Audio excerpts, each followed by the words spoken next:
Sebelumnya, selamat siang dan salam sejahtera untuk kita semua. Izinkan saya memperkenalkan diri.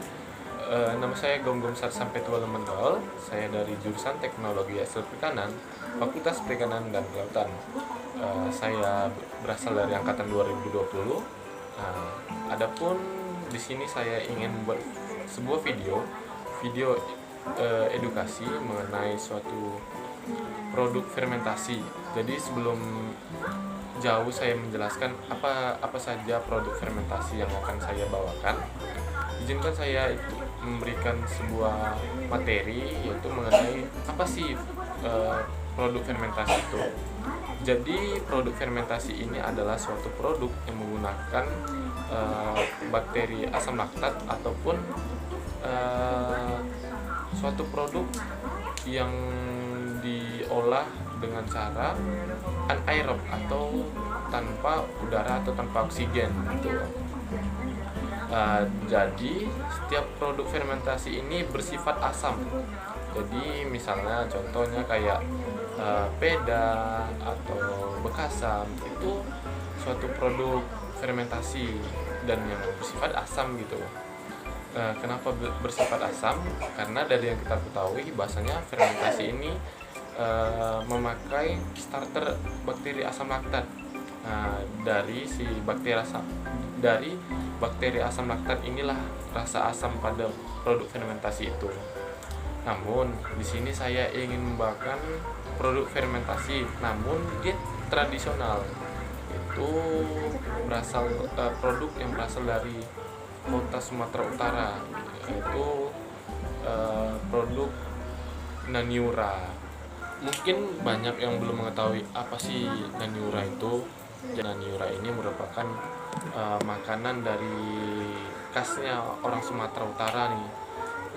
Ini bahan baku utamanya itu adalah ikan mas yang notabene-nya itu sebagian besar hidupnya ada di Danau Toba, yang dimana kita ketahui bahasanya Danau Toba ini berada di Sumatera Utara. Sedikit cerita nih, bahasanya Naniura ini merupakan makanan khas kerajaan. Jadi pada zaman dahulu tuh hanya orang-orang yang berada di kerajaan saja yang dapat mengkonsumsi si Naniura ini. Jadi dalam pengolahannya pun hanya orang-orang yang berkasta kerajaan yang bisa membuatnya gitu, apalagi mengkonsumsinya. Namun berkembangnya waktu, Naniura ini sudah banyak nih dikembangkan oleh masyarakat, terkhususnya di Sumatera Utara gitu. Sudah banyak olahan, sudah banyak inovasi bagaimana bisa Naniura ini dinikmati oleh semua orang, dinikmati oleh semua kalangan.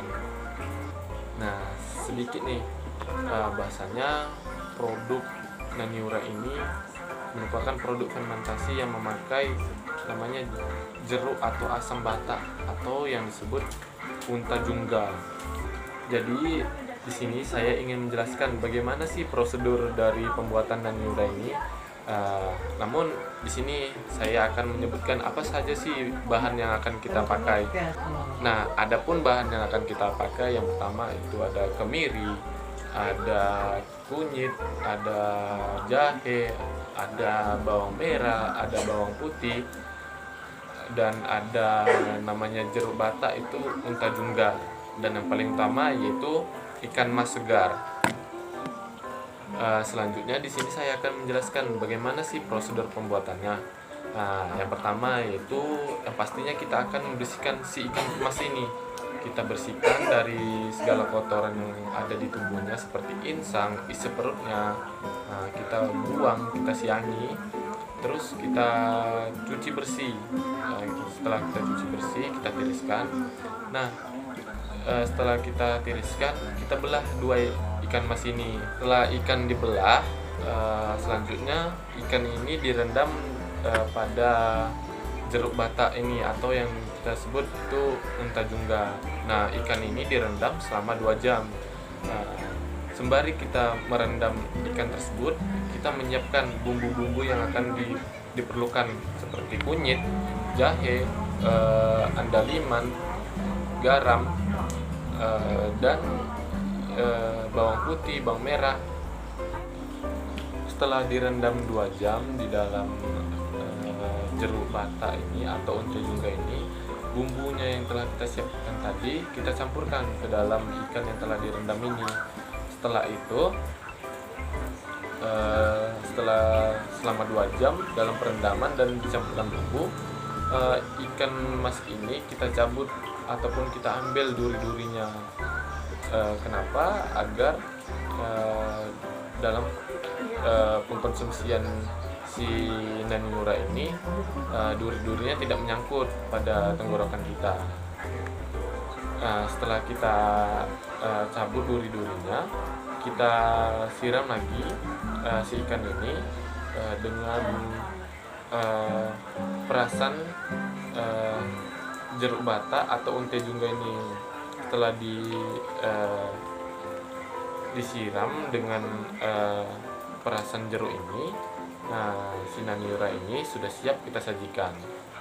Sedikit informasi nih mengenai manfaat dari naniura ini. Bahwasanya si naniura ini merupakan produk yang memiliki kadar gizi, yaitu protein yang tinggi,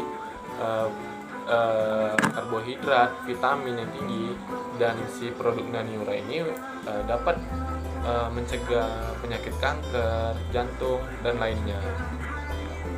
Jadi kalau menurut saya nih, meskipun dia pembuatannya tradisional, meskipun dia terbilang produk yang masih belum banyak dikenal oleh masyarakat luas ataupun bahkan belum masuk ke kancah internasional, tapi di sini saya hanya ingin berpesan, meskipun ini produk tradisional kita, baiknya kita mempunyai inovasi yang terbaru nih untuk bisa kita kembangkan dan bisa kita pasarkan ke pasar internasional, dan kita memiliki nilai jual ataupun bahkan masuk ke dalam suatu catatan rekor dunia nih untuk produk olahan dari Indonesia selanjutnya. Ini saja yang bisa saya sampaikan dalam video edukasi ini. Semoga dengan video ini teman-teman ataupun rekan-rekan sekalian yang telah menontonnya dapat menggali ilmunya dan dapat bermanfaat untuk kita semua. Sekian dari video saya undur diri. Jika ada salah kata, saya mohon maaf. Saya ucapkan terima kasih, dan tidak lupa juga saya mengucapkan terima kasih banyak kepada dosen pengampu, yaitu Bapak Dr. Sumarto SPI MSI dan Ibu Insinyur Dahlia MSI yang telah membimbing dalam pembuatan video ini. Saya pamit mohon undur diri dan tunggu video selanjutnya.